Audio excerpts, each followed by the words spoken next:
Boa noite, meus irmãos, a graça e a paz do nosso Deus. É uma alegria receber o convite da igreja, do pastor Moab, e estar aqui compartilhando com os irmãos uma porção da palavra de Deus, das Escrituras, como ele apresentou. Eu me chamo Ian, venho de Natal, estou em Mossoró há 2 anos, pastoreando a Igreja Presbiteriana Central de Mossoró. Mas tenho um apreço pelos irmãos batistas, com quem já caminhei em várias missões, em várias organizações de trabalho missionário, lá em Natal, em outros cantos também, a Missão Braços Abertos em Natal. Já participei ativamente, já mobilizei a Igreja Presbiteriana para ajudar a missão que existe lá dentro do Seminário Batista Potiguar, a sede, né? Nós temos a extensão aqui em Mossoró, e tenho contato com bons pastores batistas aqui da nossa cidade e também lá da cidade de Natal. Portanto, é uma alegria para mim estar aqui trazendo a palavra de Deus.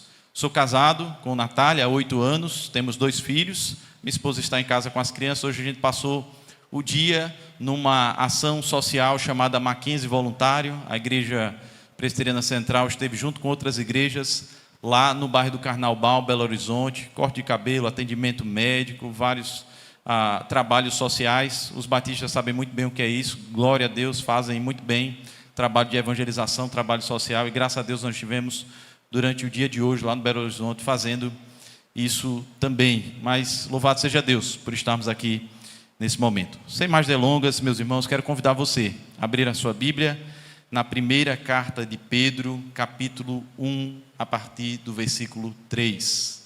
Primeira epístola de Pedro, no Novo Testamento, capítulo 1, a partir do verso 3. Eu farei a leitura do verso 3 até o versículo 9.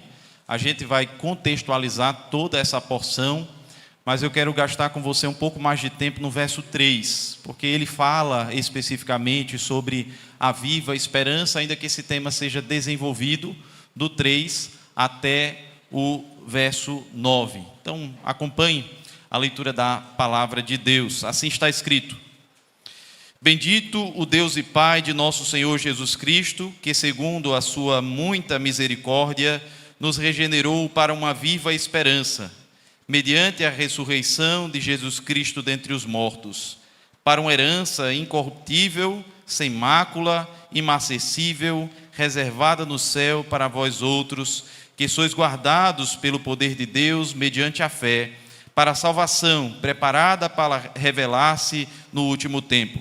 Nisto exultais, embora no presente por breve tempo, se necessário, sejais contristados por várias provações, para que, uma vez confirmado o valor da vossa fé, muito mais preciosa do que o ouro perecível, mesmo apurado por fogo, redunde em louvor, glória e honra na revelação de Jesus Cristo, a quem, não havendo visto, amais, no qual não vendo agora, mas crendo, exultais com alegria indizível e cheia de glória, obtendo o fim da vossa fé, a salvação da vossa alma. Vamos orar mais uma vez. Santo Deus, bendito Pai, nós agradecemos ao Senhor pela Tua palavra, pelas sagradas Escrituras, que são vivas e eficazes para transformar a nossa vida, para mudar quem somos, para nos fazer compreender mais acerca da Tua pessoa e obra bendita de salvação. Ajuda-nos, ó Deus, através do Teu Espírito Santo. Concede-nos a iluminação divina, de maneira, ó Deus, que possamos compreender a Tua palavra, mas tendo-a compreendida, tendo, ó Deus, entendido o ensino das Escrituras, que Ele também permeie o nosso coração, transforme as nossas emoções, mude quem somos, mude o nosso comportamento e as nossas ações. É isso que nós oramos a Ti agradecidos, e no nome do Senhor Jesus. Amém. Meus irmãos, a carta de Pedro, ela alterna entre ensino e pregação do Evangelho. Há aqui, certamente, a proclamação e a aplicação são sempre enfatizados e intercalados pelo apóstolo Pedro em sua epístola. Essa é uma característica de Pedro um pouco diferente das cartas de Paulo. Normalmente Paulo ele passa a primeira metade da sua carta, da sua epístola, expondo algum tema doutrinário, algum tema teológico, e na segunda metade ele traz aplicações à igreja de uma maneira geral, à família, aos maridos, a esposas. Mas Pedro ele faz isso de maneira intercalada. Essa é uma característica de Pedro. E aqui, meus irmãos, não é diferente. Pedro ele está falando nessa porção das Escrituras, do verso 3 até o verso 9, sobre salvação. Esse é o tema. Veja como termina o verso 9, ele vai dizer: obtendo o fim da vossa fé, a salvação da vossa alma. Ele está falando sobre a nossa salvação e o processo que nós experimentamos no presente, mas visando essa salvação que foi iniciada no momento da nossa conversão e se consumará na eternidade. O verso 3 então vai dizer que essa salvação está baseada na viva esperança que é inspirada pela ressurreição do nosso Senhor e Salvador Jesus Cristo. O verso 4 dirá que essa esperança produz uma herança imperecível e imortal dada por Deus. O versículo 4 ele vai dizer aí: para uma herança incorruptível. Esse é o objetivo, é produzir essa herança. O verso 5 então, que aos crentes são prometida a proteção com o poder de Deus através da fé. Através da fé, os crentes estão guardados, estão protegidos, mas tendo introduzido todos esses benefícios da salvação, o verso 6 vai dizer algo que eu e você experimentamos cotidianamente: as aflições, as dificuldades, as provações, as questões que nós experimentamos da vida. Verso 6 então dirá que as provações se dão devido ao compromisso com Deus e que é uma experiência necessária que nos faz aprofundar na fé, mas essa fé precisa ser cheia de alegria e traz um contato vivo com nosso Senhor Jesus Cristo. É o que diz os versos 7, 8 e 9, visando esse objetivo que é a salvação. Mas como eu disse, eu desejo apenas contextualizar o verso 3 ao 9. Eu quero que você agora foque no versículo 3, que diz assim, eu farei a leitura novamente: bendito o Deus e Pai de nosso Senhor Jesus Cristo, que segundo a sua muita misericórdia nos regenerou para uma viva esperança mediante a ressurreição de Jesus Cristo dentre os mortos. O que é exatamente essa viva esperança do qual o texto fala? E o que o texto nos fala acerca dessa esperança viva? Meus irmãos, certamente a esperança viva significa a esperança da vida. Um reformador protestante escreveu no seu comentário que, ao mesmo tempo, parece aqui o texto querer demonstrar que há um contraste explícito entre a esperança fixada no reino incorruptível de Deus, essa sim é viva, e as esperanças transitórias, passageiras do ser humano. Talvez você diga assim: eu tenho esperança, mas o mundo vai dizer também: a esperança é a última que morre. Eu também tenho esperança. Eu quero acreditar que as coisas vão melhorar. Existe uma esperança no mundo, mas quando o autor fala sobre uma viva esperança, ele está fazendo referência e ele está querendo fazer distinção entre a esperança como um conceito da filosofia grega, da época em que ele escreveu, a esperança como simplesmente uma ideia de eu quero acreditar que é verdade, e uma esperança concreta, uma esperança real, uma esperança verdadeira, uma esperança viva. Portanto, a viva esperança é mais do que uma simples expectativa ou desejo. Não é assim: eu quero que dê certo. Essa é uma esperança porque eu desejo que ela aconteça, eu desejo que ela é real. Se não for, talvez eu vá estar em maus lençóis, né? Mas eu quero que ela seja uma boa esperança. Não, a viva esperança é uma certeza fundamentada num fato, numa verdade inquestionável, que é a ressurreição do nosso Senhor e Salvador Jesus Cristo. E é isso que Pedro vai expor aqui, que é essa ressurreição fundamenta a esperança, que nos dá uma nova vida, cheia de significado e propósitos. Essa esperança é o próprio Deus habitando em nós através do Espírito Santo de Deus, garantindo-nos uma nova identidade, a segurança do nosso futuro, a certeza de que aquilo que esperamos não é vão, mas é real e concreto, muito mais real e concreto do que qualquer esperança vã que o mundo tenha a oferecer. Portanto, eu quero falar hoje sobre esse tema proposto, uma viva esperança, e eu vou separar a nossa exposição em 4 partes. Eu quero que você observe no texto, o versículo de número 3, e perceba a nossa divisão. Primeiro eu quero falar sobre o autor da viva esperança, o nosso Deus. O texto começa dizendo: bendito Deus e Pai de nosso Senhor Jesus Cristo. O autor da nossa viva esperança, o nosso Pai. Mas segundo, o motivo, a motivação da viva esperança, o que motivou o Pai a nos dar essa viva esperança? A sua misericórdia. Está aí no texto, segundo a sua misericórdia. O modo de chegarmos à viva esperança, o texto vai falar que Ele nos regenerou para uma viva esperança. A regeneração é um meio essencial para chegarmos até essa viva esperança. E por último, eu vou encerrar falando sobre o fundamento da viva esperança, a ressurreição do nosso Senhor Jesus Cristo. O texto vai concluir dizendo: mediante a ressurreição de Jesus dentre os mortos. Então, nós vamos avançar parte por parte do versículo 3, o autor da viva esperança, a motivação da viva esperança, o modo de chegarmos à viva esperança, o fundamento da viva esperança. O autor é o nosso Deus e Pai, a motivação é a sua misericórdia, o modo de chegarmos é a regeneração, obra do Espírito, e o fundamento é a ressurreição do Filho, o nosso Senhor e Salvador Jesus Cristo. Vejamos a primeira parte, o autor da nossa viva esperança. Veja como o verso 3 começa, ele diz aí: bendito o Deus e Pai de nosso Senhor Jesus Cristo. O texto começa bendizendo a Deus, adorando a Deus. Certamente as razões para bendizermos a Deus, as razões porque Pedro está dizendo bendito seja o Deus e Pai de nosso Senhor Jesus Cristo, serão dadas mais à frente. Mas ele começa com adoração, e assim deve ser a nossa vida. Nós devemos começar com adoração, nós devemos terminar com adoração. Adoração a Deus o Pai é a razão para a qual nós existimos, é a razão para a qual nós fomos criados. Você foi criado para adorar a Deus.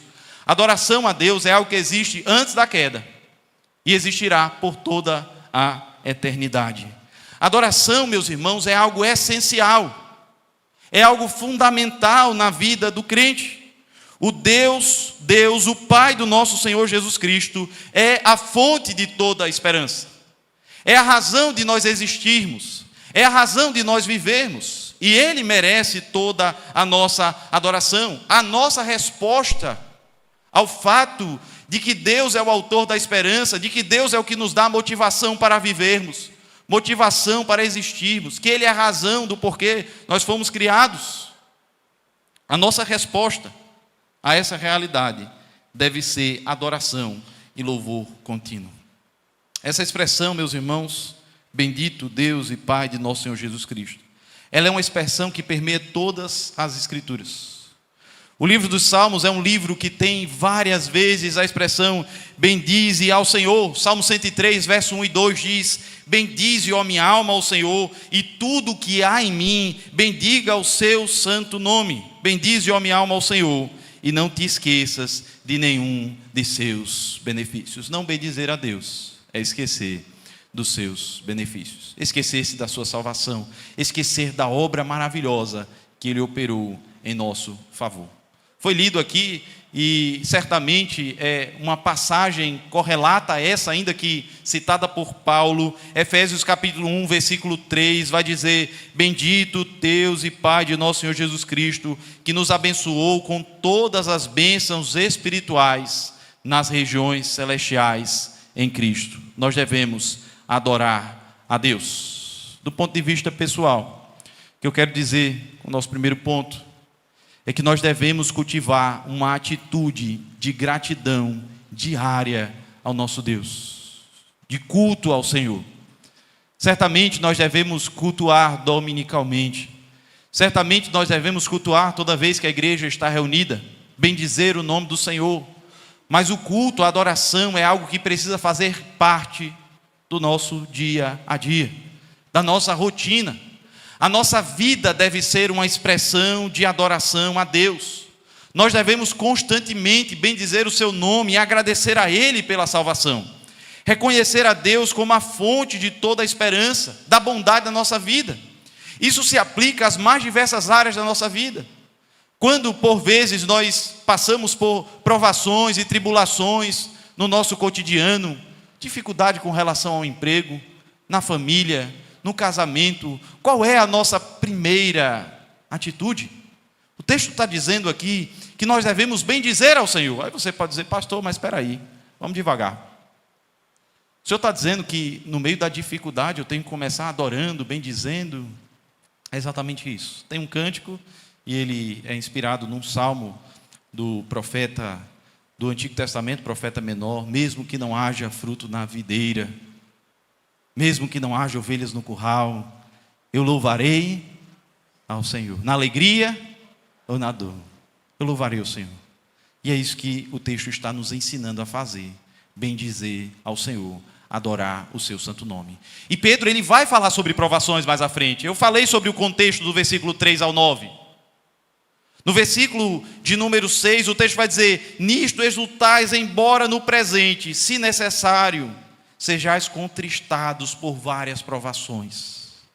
Ainda que isso aconteça, ainda que você enfrente dificuldades na sua vida, mas não deixe de adorar, não deixe de bendizer, de louvar o nome do Senhor. Mas isso não traz aplicação apenas do ponto de vista pessoal, que é a sua responsabilidade de adoração cotidiana, diária, em seu culto individual, em seu culto doméstico, familiar. Isso também nos ajuda a perceber a nossa responsabilidade enquanto comunidade, enquanto igreja. A igreja existe para adoração. A igreja existe para cultuar ao Senhor, reconhecer a sua bondade, a sua misericórdia, reconhecer que Ele é a fonte da nossa esperança. Às vezes a gente ouve coisas de alguns irmãos, membros da igreja, do tipo assim: pastor, hoje só tem culto ou tem mais alguma coisa? Meu irmão, só tem culto? Como assim? O que você quer dizer com isso? Cultuar a Deus é a principal razão para a qual nós existimos e é a principal razão de existir da igreja. Glorificar a Deus, adorar o seu santo nome. Talvez você pense assim: pastor, mas e as missões? É verdade, as missões são essenciais, mas elas são meios de Deus ser adorado. É um meio. A adoração é o fim principal. A adoração é o principal objetivo. Porque, como eu disse, antes do pecado havia adoração, na eternidade haverá adoração. Lá não haverá incrédulos, lá não haverá infiéis, mas a adoração permanecerá pelos séculos dos séculos. As missões, elas existem para a adoração. As missões existem para que toda língua, povo, raça, tribo e nação louve e exalte o nome do Senhor Jesus Cristo. A adoração é o principal, é o primeiro ponto. Essa primeira questão: bendito Deus e Pai de nosso Senhor Jesus Cristo. Mas o texto vai dizer que Deus e Pai de nosso Senhor Jesus Cristo, Ele agiu segundo a sua muita misericórdia. E aqui nós temos o nosso segundo ponto, a motivação da viva esperança, a sua compaixão, a misericórdia de Deus. A motivação de Deus para nos dar a viva esperança é a sua muita misericórdia. Eu quero que você perceba a ênfase que o texto dá na expressão imensa misericórdia, muita misericórdia. A misericórdia de Deus, meus irmãos, é um reflexo do seu caráter. E é um atributo que o apóstolo Pedro está aqui destacando dentre as demais características e atributos que nós sabemos, são parte do ser de Deus. São atributos do nosso Deus Todo-Poderoso. Mas a misericórdia é reflexo do seu caráter amoroso e compassivo.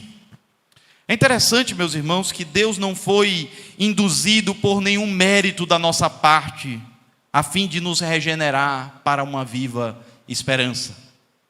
A motivação de Deus para nos levar a uma viva esperança é a sua misericórdia. Isso aponta não apenas para um atributo divino, para uma característica de Deus, mas também para uma característica nossa, a condição na qual nós estávamos antes dele nos regenerar para uma viva misericórdia. Ele, meus irmãos, atribui o fato de Deus ter nos regenerado totalmente à sua misericórdia.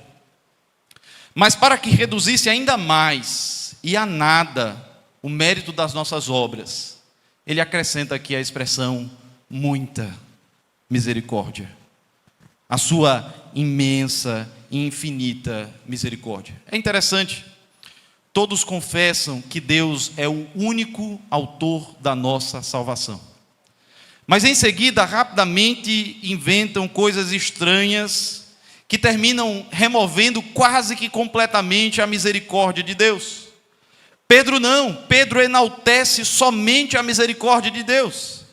É a misericórdia, é o atributo divino da misericórdia, que é a base para a ação de Deus, de nos regenerar e de nos elevar para uma viva esperança. É ação divina, e é por isso que ele é bendito. Se a ação fosse nossa, nós seríamos benditos. E toda honra e toda glória deve ser dada somente a Deus.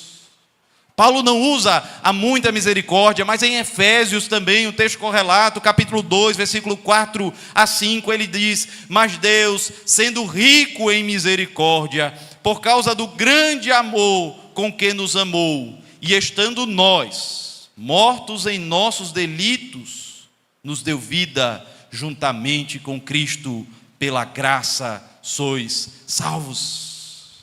Veja que a rica misericórdia enfatiza não apenas o atributo de Deus, do seu imenso amor, mas também a nossa própria condição de miséria, de estarmos mortos em nossos delitos e pecados. E é exatamente por isso que, depois de enfatizar a misericórdia, Paulo diz: pela graça sois salvos. Não é por obras, não é pelo nosso mérito, não é porque você é um pouquinho melhor do que o seu vizinho descrente. Não é por isso. É pela misericórdia de Deus. A gente tem uma esperança imensa, maravilhosa, poderosa, viva, mas não é por nada do que a gente fez. Paulo diz a Tito, capítulo 3, verso 5: não por obras de justiça praticadas por nós, mas segundo a sua misericórdia, ele nos salvou, mediante o lavar regenerador e renovador do Espírito Santo de Deus. Isso precisa tirar de nós toda vaidade, todo orgulho, toda prepotência, todo sentimento de que a gente é merecedor das bênçãos de Deus, da sua salvação, ou que nós temos uma esperança e o mundo não tem, porque nós somos melhores do que eles. Não foi por nada disso, mas é exclusivamente pela misericórdia. Mas essa misericórdia nos transforma. E do ponto de vista da aplicação pessoal, eu queria dizer que você precisa ser motivado pela compaixão de Deus a demonstrar compaixão para com os outros. O nosso Senhor Jesus Cristo, em uma das suas bem-aventuranças, no Sermão da Montanha, disse: bem-aventurados os misericordiosos, porque alcançarão misericórdia. Quando nós percebemos a imensidão da misericórdia de Deus, o amor dele por nós, quando nós percebemos que nós não somos merecedores de nada, e que a salvação nossa é completamente pela graça, fica claro para nós que nós também devemos agir misericordiosamente para com os nossos irmãos, para com os fracos. Nós devemos perdoá-los, nós devemos ter compaixão dos necessitados. O Senhor Jesus, depois de nos dar a oração dominical, a oração do Senhor, do Pai Nosso, Ele nos ensina, em uma das petições dessa oração, a orarmos dizendo: perdoa as nossas dívidas, assim como nós perdoamos os nossos devedores. A misericórdia de Deus precisa nos constranger a sermos misericordiosos. Ser misericordioso, para quem recebeu misericórdia, não é mérito, é dever. É dever. Quando você percebe a misericórdia de Deus na sua vida, quando você percebe que você não merece nada, que foi tudo pela graça, então a gente não acha que está acrescentando algo, ou que está acrescentando mérito a nós, quando nós somos misericordiosos com outras pessoas. Mas nós percebemos que é tudo a misericórdia de Deus na nossa vida. A igreja, portanto, ela precisa entender a misericórdia de Deus com relação a si mesma e praticar essa misericórdia com relação aos outros. Mas depois de falar sobre a adoração, sobre a compaixão, eu quero que você perceba o nosso terceiro ponto, a regeneração, o modo de chegarmos à viva esperança. O autor da viva esperança é Deus. Ele é que toma a iniciativa. O que move ele, a sua motivação é a sua misericórdia. Não é nada que ele viu em nós, não é um mérito, não é algo que a gente pode acrescentar à ação divina de nos salvar. Não, é a sua misericórdia, é o seu amor, é o seu atributo completo que apenas mostra a nossa condição de mortos espiritualmente. E mortos não fazem nada. Morto não faz nada.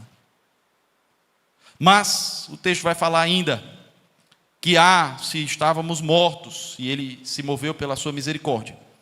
Há então um modo de chegarmos à viva esperança, e o texto vai dizer aí, que Deus e Pai de nosso Senhor Jesus Cristo, segundo a sua muita misericórdia, nos regenerou para uma viva esperança. O modo de chegarmos à viva esperança, portanto, é a regeneração. Mas pastor, o que é exatamente a regeneração? Meus irmãos, a regeneração é a obra do Espírito Santo que nos dá uma nova vida. Essa nova vida é marcada pela transformação e renovação do nosso interior.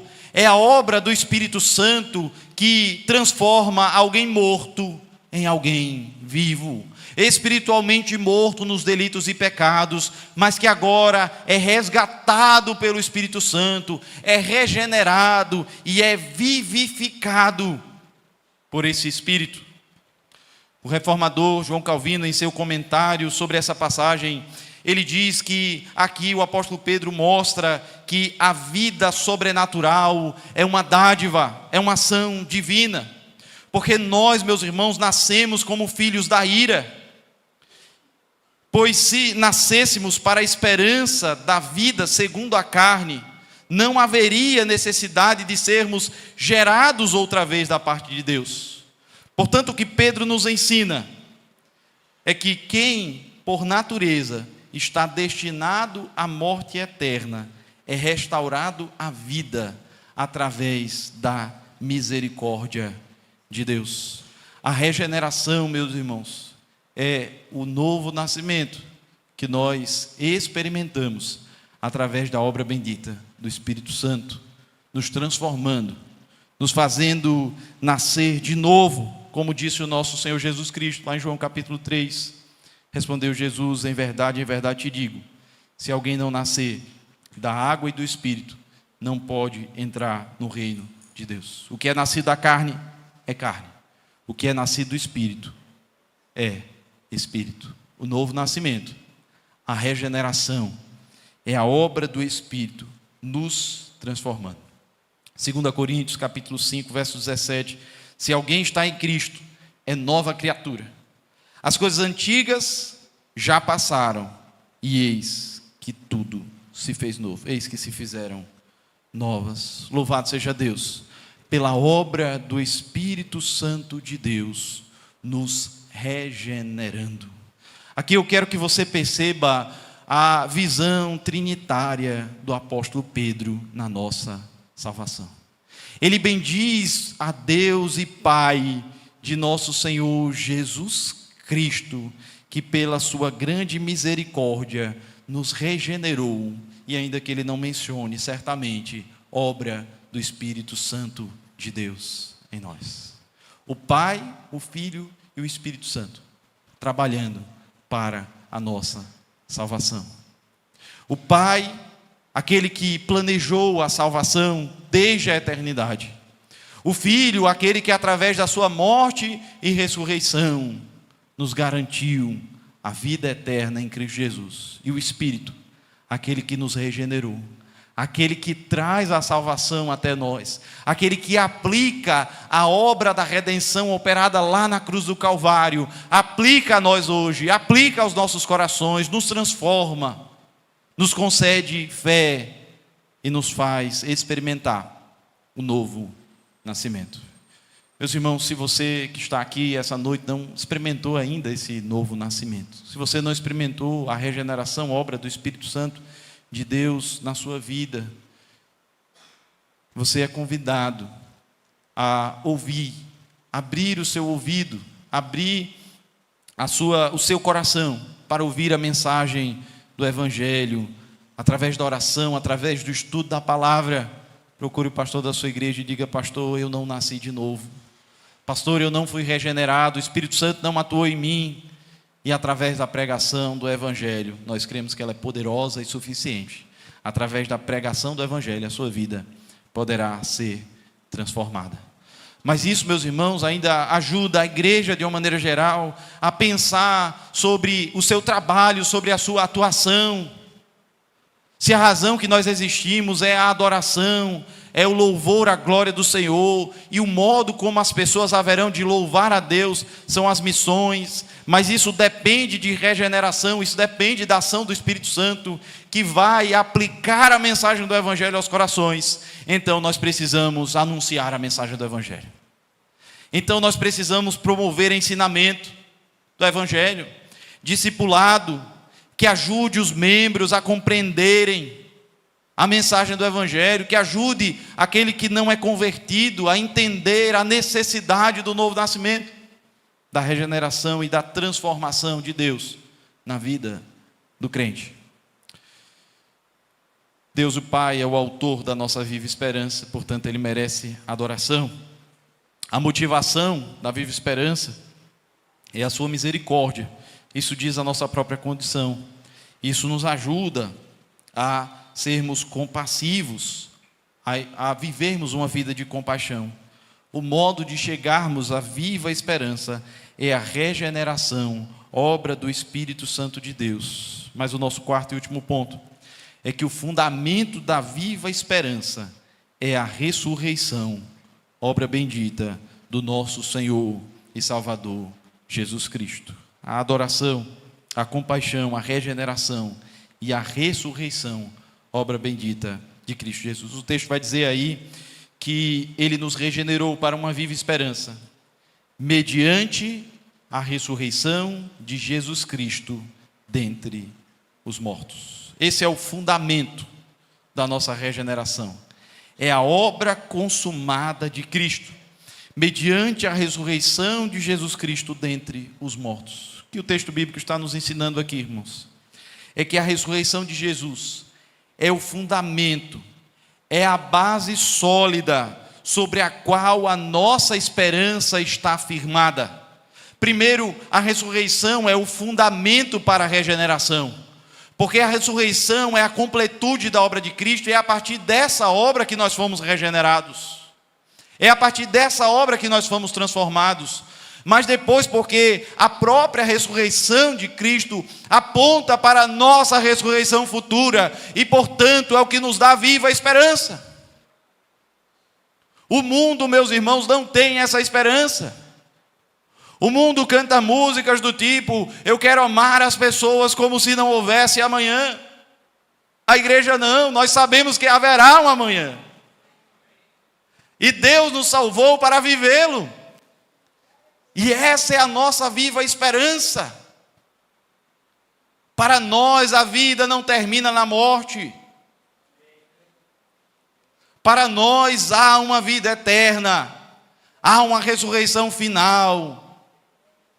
E a ressurreição do nosso Senhor Jesus Cristo é a certeza, é a convicção dessa esperança bendita.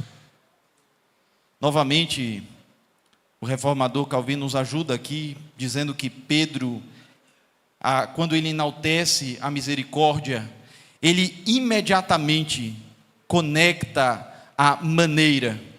Ele diz que é pela ressurreição de Cristo. E ele vai dizer que Deus não revelou a sua misericórdia de nenhuma outra maneira. Por isso, a Escritura sempre dirige a nossa atenção para esse ponto, a ressurreição de Cristo. Alguém pode perguntar: pastor, e o fato da morte de Cristo não ser mencionada? Por que é que o texto aqui ele vai falar sobre a ressurreição? Não é a sua morte o fundamento para a nossa salvação?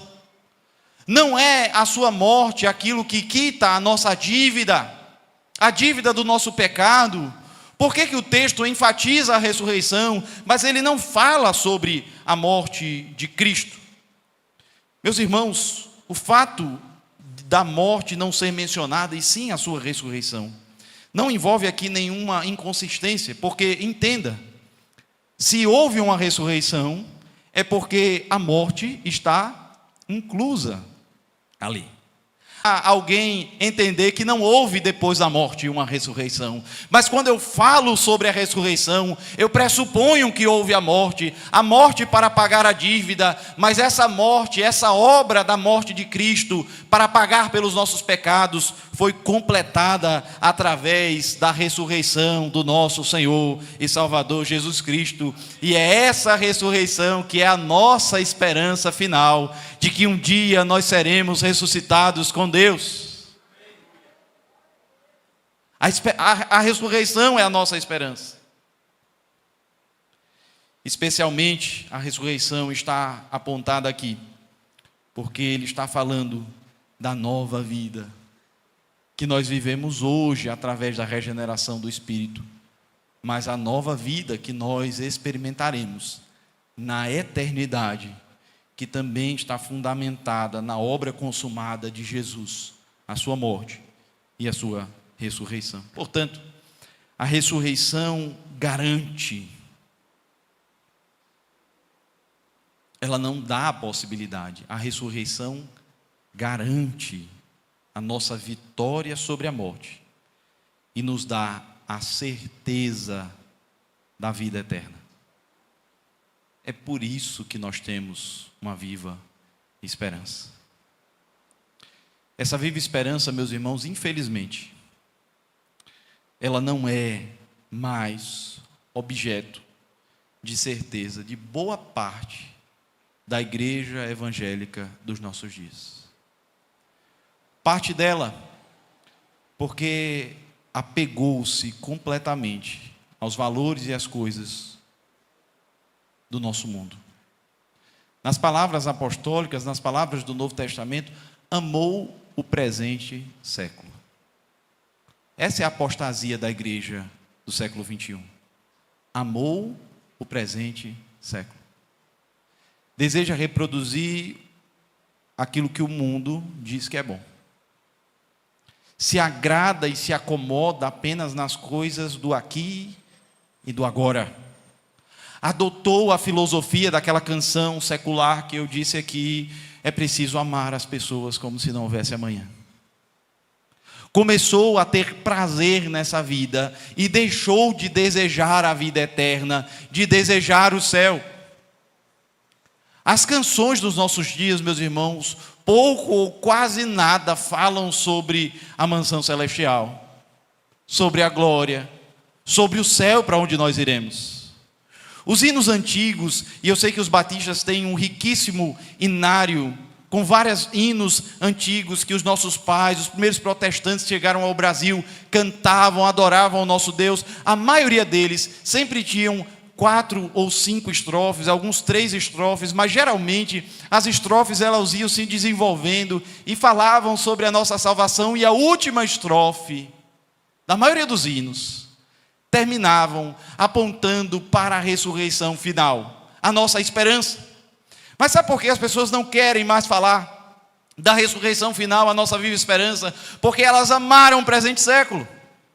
O coração delas está aqui e não em Deus. Elas não querem o juízo de Deus no presente, mas elas não temem o juízo de Deus no futuro. Elas não querem passar por doença, por pobreza, ou qualquer mal e provação nessa vida, mas elas não temem o inferno e elas não desejam o céu. Elas estão preocupadas somente com aqui e com agora. A vida cristã, conforme descrita por Pedro aqui, nesses versículos, é uma vida que tem muita provação aqui e agora, mas uma viva esperança com relação ao futuro. É uma vida que fala sobre perseguição, sobre aflição, sobre dificuldades no presente, mas desapego. E apego apenas a Deus e ao futuro. E essa é a nossa viva esperança. Nossa geração de evangélicos, irmãos, quando você procura alguém para evangelizar, e você pergunta à pessoa algo do tipo: você tem uma viva esperança? Ou então, você tem certeza que vai para o céu? A maioria das pessoas respondem: não. Eu deveria? E você diz: mas Jesus não morreu por você? Você não crê em Jesus? Ele não lhe regenerou? Aí a pessoa vai dizer: não, mas veja bem, eu também não sou assim perfeito. Aí você fala: mas eu sei da sua miséria. Não foi por causa do que você fez, mas pela sua rica misericórdia. Não te incomoda o fato de você não ter certeza de se você morrer dessa noite para amanhã? Não te incomoda o fato de você não ter certeza de que você haverá de ressuscitar e morar para sempre no céu? Não te incomoda esse fato de a sua salvação não estar garantida na obra de Cristo Jesus? Porque é isso que Pedro vai dizer na sequência. Ele diz no versículo de número 5: sois guardados pelo poder de Deus, mediante a fé, para a salvação preparada para revelar-se no último dia. A falta de convicção de que você está sendo guardado para essa salvação não te incomoda? Você está completamente satisfeito com o presente e não vive essa viva esperança dentro do seu coração. A ressurreição de Jesus, meus irmãos, é aquilo que nos dá a certeza de que nós também seremos ressuscitados. Não é assim: eu vou apostar para ver que dá certo, para ver se dá certo. Não é assim. É certeza, é convicção. E é isso que vai nos fazer nos desprender das paixões desse mundo. O apóstolo Paulo diz em 1 Coríntios 15, 20 a 22. Mas de fato, Cristo ressuscitou dentre os mortos, sendo ele as primícias dos que dormem. Visto que a morte veio por um homem, também por um homem veio a ressurreição dos mortos. Porque assim como em Adão todos morreram, assim também todos serão vivificados em Cristo. Romanos capítulo 6, verso 4 diz: fomos, pois, sepultados com ele na morte pelo batismo, para que, como Cristo foi ressuscitado dentre os mortos pela glória do Pai, assim também andemos nós em novidade de vida. Adore a Deus, bendiga o nome do Senhor. Ele é o autor da nossa viva esperança. Exalte a sua misericórdia, o atributo de Deus, que é a única razão, é a única motivação para ele ter lhe dado a viva esperança. Lembre-se do modo de chegarmos à viva esperança: a regeneração, obra do Espírito Santo de Deus. E jamais se esqueça do fundamento da viva esperança: a obra consumada do nosso Senhor e Salvador Jesus Cristo. A sua morte, certamente, ela pagou pelos nossos pecados, mas especialmente a sua ressurreição, porque ela indica que o preço foi recebido pelo Pai, que o Pai confirmou o sacrifício e que nós também ressuscitaremos, assim como Jesus foi ressuscitado dentre os mortos, ascendeu ao céu e está à direita de Deus Todo-Poderoso. Da mesma forma, nós seremos elevados às alturas pelo Senhor e viveremos para sempre na esperança da ressurreição final, quando então nós seremos novamente restaurados ao nosso corpo, e viveremos para sempre perante o Senhor. E contemplaremos a viva esperança. Mas essa viva esperança não é algo que você vai viver no futuro. É algo que você vive hoje. Tem a ver com o futuro, mas você começa a viver hoje. Você foi regenerado para a viva esperança. Você foi regenerado para que a partir do momento que você foi regenerado, você passe a ter essa certeza, essa convicção, essa garantia de que você haverá de ser ressuscitado, assim como Jesus um dia foi ressuscitado por obra do nosso Deus e do nosso Pai Todo-Poderoso. Que Deus nos abençoe, que Deus nos faça guardar essa mensagem no nosso coração e praticá-la em nosso dia a dia, em nossa vida. Vamos orar mais uma vez. Feche seus olhos, baixe a sua cabeça.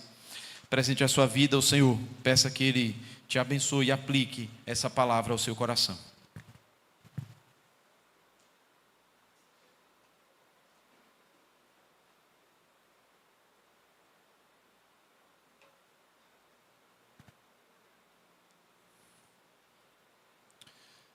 Senhor, nosso Deus, nosso Pai, bendito e todo-poderoso, nós bendizemos o Teu nome e exaltamos ao Senhor.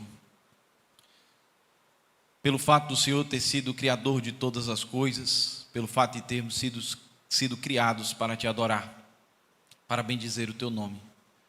Mas especialmente, ó Deus, Te exaltamos pela Tua rica misericórdia, que nos encontrou mortos em nossos delitos e pecados, que nos encontrou no estado de pecado e miséria, que nos encontrou distantes do Senhor, mas através da obra bendita do nosso Senhor Jesus Cristo, nos regenerou, para que hoje pudéssemos viver uma viva esperança, para que hoje pudéssemos ter a certeza de tudo que o Senhor fez por nós e do que o Senhor ainda fará, nos levando para a morada celestial, para viver a eternidade com o Senhor.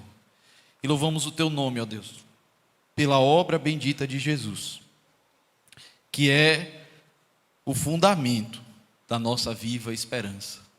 A sua obra consumada, a sua vida perfeita, o seu sofrimento, a morte que Ele experimentou na cruz, mas também a ressurreição, que é aquilo que é a nossa esperança, a vitória do Senhor Jesus sobre a morte, a certeza de que ainda que venhamos experimentar a morte, o Senhor haverá de nos ressuscitar e viveremos eternamente no céu com o Senhor. Concede-nos essa convicção no coração, ó Deus. Muda os nossos pensamentos, muda a nossa visão, fortalece a Tua igreja, ó Deus, para que ela se mantenha firme nessa certeza de que viveremos para sempre com o Senhor na glória eterna. E que o nosso coração não esteja apegado às coisas dessa vida, mas que ele esteja vivendo essa viva esperança e aguardando esse santo dia em que estaremos com o Senhor na glória celestial. Nós oramos a Ti em nome de Jesus Cristo. Amém.